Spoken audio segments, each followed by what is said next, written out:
Using nothing but his body fat, he blocks every cannonball fired at him. He grabs a ship anchor with one hand and captures the entire enemy fleet. He becomes the kingdom's greatest protector. He's not a superhero. He's just an ordinary guy who stumbled into a land of tiny people. This man is Gulliver. Back in New York, he works in the mailroom of a newspaper. He's shy and lacks confidence. He lives in his own fantasy world. He can't bring himself to tell Darcy, the travel editor, how he feels about her. One day, Darcy gives Gulliver a chance. She sends him to report on the Bermuda Triangle and surrounding waters. Gulliver accepts the assignment. A tour guide sets him up with a small yacht. Gulliver sails into Bermuda waters alone. The long voyage makes him drowsy. When he wakes up, his boat is caught in a violent storm. Massive waves toss him from bow to stern. Gulliver tries calling for help on his phone. A giant waterspout sucks him and the entire boat into the air. Everything comes crashing down. Gulliver regains consciousness on a strange beach. Hundreds of tiny ropes bind his body. He looks around in shock. Hundreds of people the size of his fingers surround him. They're securing him to the ground with various tools. Gulliver tries to break free.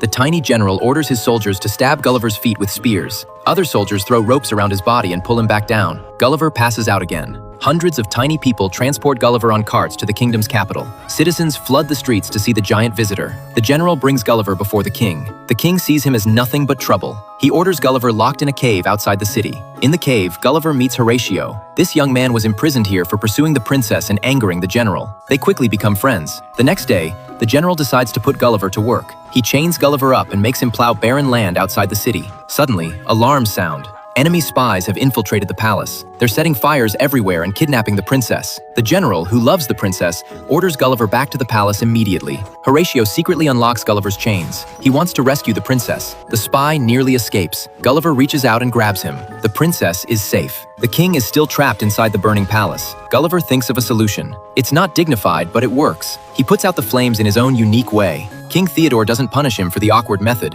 Instead, he declares Gulliver a hero in front of everyone. To thank him for saving his life, the king invites Gulliver to a celebration feast. He builds Gulliver a mansion by the sea. At the banquet, Gulliver lies and claims he's the president of Manhattan. The king believes every word. His respect for Gulliver grows even stronger. Gulliver asks Horatio about his progress with the princess. The young man has no idea how to talk to women. Gulliver starts coaching Horatio on how to win the princess over. Armed with modern romantic ideas, Horatio uses sweet words and unique dance moves to capture the princess's heart. That night, Gulliver gets word that his yacht wreckage has been found. Once the boat is repaired, he can return to New York. Gulliver checks his phone voicemails. They're all from Darcy. She sounds disappointed and angry. His mood hits rock bottom. After thinking it over all night, Gulliver decides to stay in the tiny kingdom. The king is thrilled. He immediately appoints Gulliver as the kingdom's general. The former general becomes second in command. Edward can't accept this arrangement. His pride won't allow it. He sneaks into the control room and shuts down all coastal defense systems. The rival